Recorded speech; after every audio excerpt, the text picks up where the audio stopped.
What's the biggest, most painful decline in cinema history? There are quite a few contenders, but I'd wager that it might well be the plight of the National Lampoon. In our documentary The Rise and Fall of National Lampoon Movies on the Main Culture Slice channel, we explore that very same demise, chronicling the ups and downs and downs and downs of National Lampoon in Hollywood. This top 10 list is a highlight from that documentary, detailing when things got really rough in the 2000s as the Lampoon attempted to flood the DVD market with an increasingly desperate, messy selection of bizarre and downright awful films.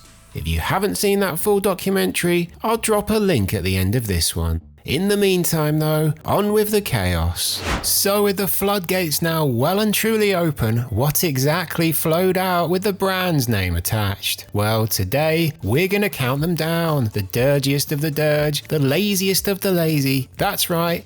It's time for the Culture Slice approved chart of the bottom 10 lowlights. The worst National Lampoon movies of the 2000s and beyond. And yes, disclaimer, these are all real films.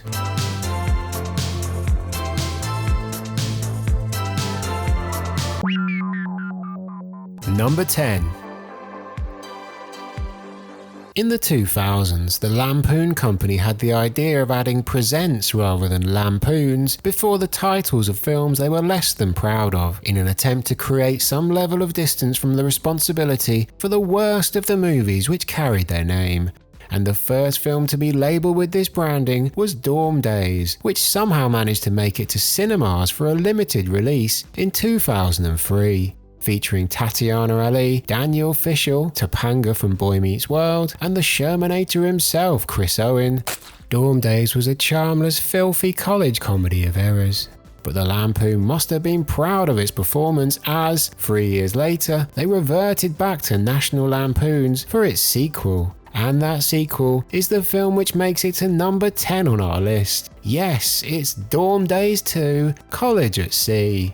Transplanting the good times of the first movie to a college semester on a cruise ship, Daze 2 manages to sink this already poor series to new lows with a mirthless 100-minute chore featuring increasingly random and desperate attempts at humour. Going for the vibe of a filthier American Pie on the water, Daze 2 ends up as more of an old kebab left by the bins after a Saturday night out. There was actually supposed to be a third Daze film, but that ended up being released as something called Transylmania, a 2009 effort in which students spend a semester in Transylvania.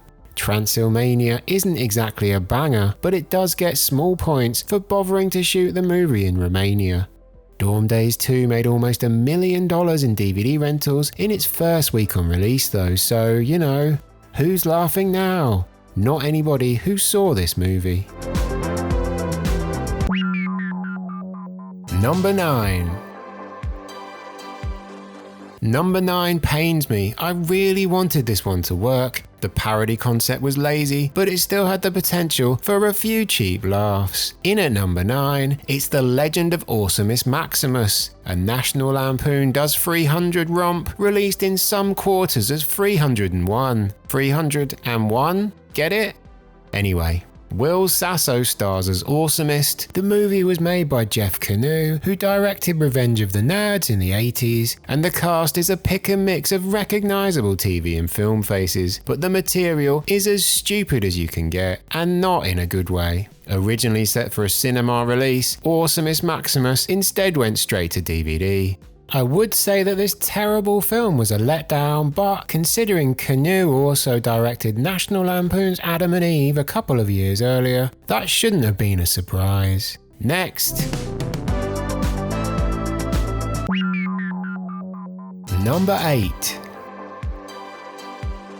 Number 8 really should be a bit better too. It's made by Neil Israel, who directed Bachelor Party and wrote the first Police Academy movie, and stars Judge Reinhold and a pre-Breaking Bad Bryan Cranston, and is a sort of vacation homage without any of the charm.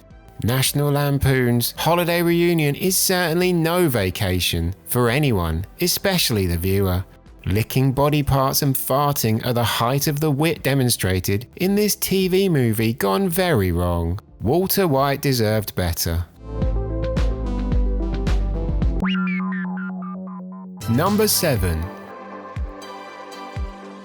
Speaking of vacation, a legitimate sequel to Christmas Vacation comes crashing in at number 7. Christmas Vacation 2, Cousin Eddie's Island Adventure, was made for NBC in 2003 and brings back Randy Quaid from the original film as his family gets shipwrecked on a South Pacific island. Quaid's character worked in the original films, but as the lead here, he is completely out of his depth. And that's not even considering the tragically unfunny script. However bad you've heard this movie is, when you watch it, you're likely to think that the reviews have been too kind.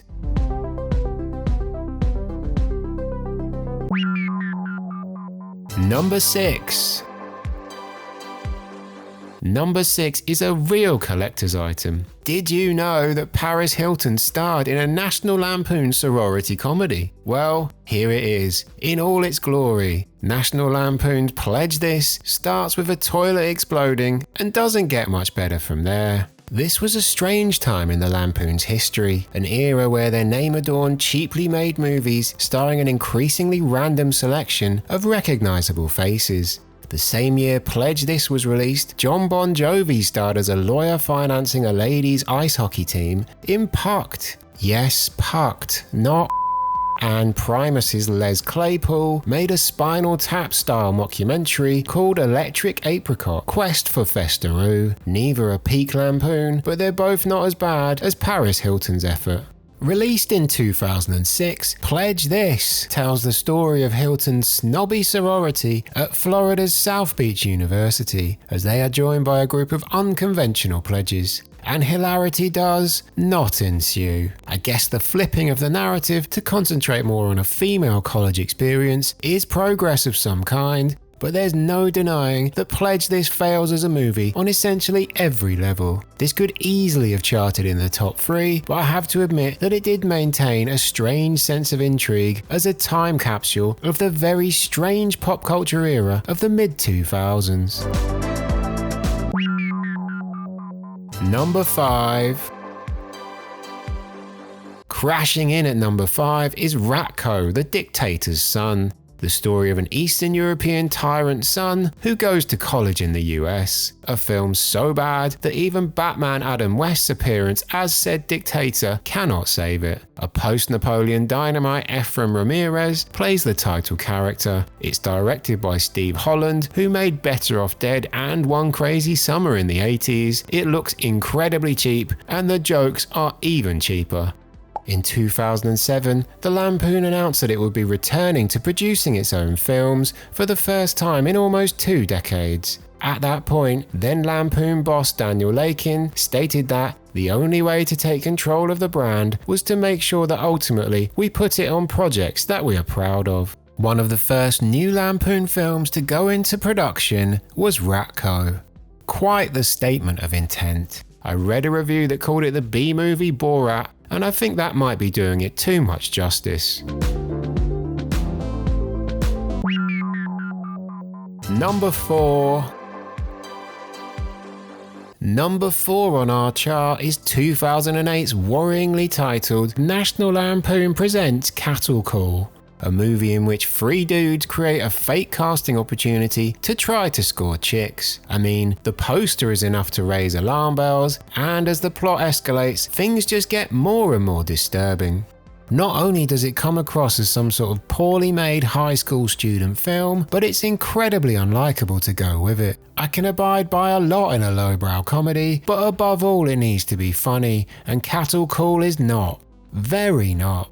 The best thing about researching Cattle Call was finding out that Thomas Ian Nicholas released a cover of Bowling for Soup's 1989 called 1999, with all the lyrics being references to the American Pie films. He released this in 2022. Although it's totally random, it's actually pretty great. Moving on.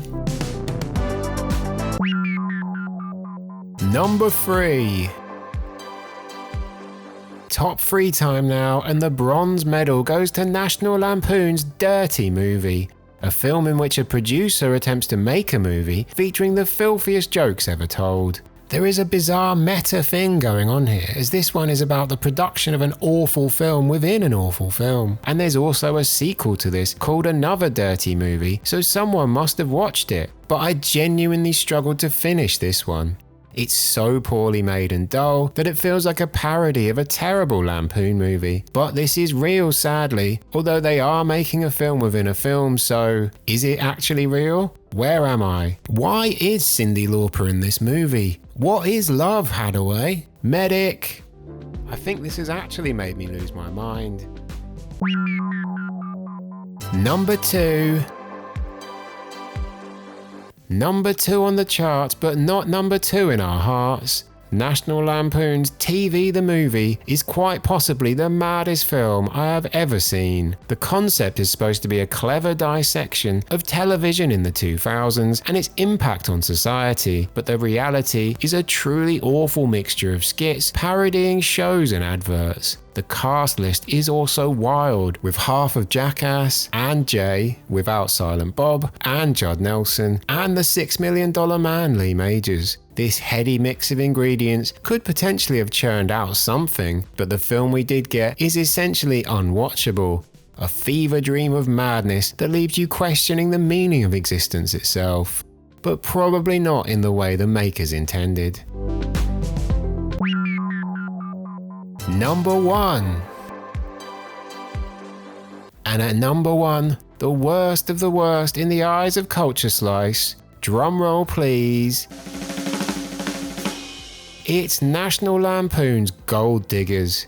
Not to be confused with 1995's Gold Diggers, The Secret of Bear Mountain, a very different family film starring Christina Ricci. The National Lampoon version stars Will Friedle, Eric from Boy Meets World, and Chris Owen, yes, him again, as a pair of stupid blokes who marry 2 wealthy women so they can inherit their fortunes. However, plot twist, these older sisters in turn want to use the guys for a life insurance payout scam. Gold Diggers is poorly made, nasty of spirit, there is nobody you even come close to rooting for, and in the worst crime of all, it is painfully unfunny. It has been referred to as one of the worst movies ever made, and I would say that isn't too far off the mark. For me, Gold Diggers encapsulates all that is wrong with so many of the late National Lampoon branded releases. For a rowdy, filthy comedy to work, it needs to both be funny on occasion and have its heart in the right place when you strip back all the chaos. Gold Diggers never comes close to having either. Any of your least favourites which didn't make the list? Any clear and present dangers I've left off? Or have I been too harsh? Honestly, there are plenty more National Lampoon disasters out there, enough to make a completely different and totally justifiable top 10 video. Health and safety warning though, do not try this at home. For now, I need to lie down. But if you're still up for it, this top 10 is just one small part of the full hour-long rise and fall of National Lampoon video, so check it out for the hilarious, heartbreaking and truly unique story of one of Hollywood's most legendary comedy brands. Praise Marty Moose.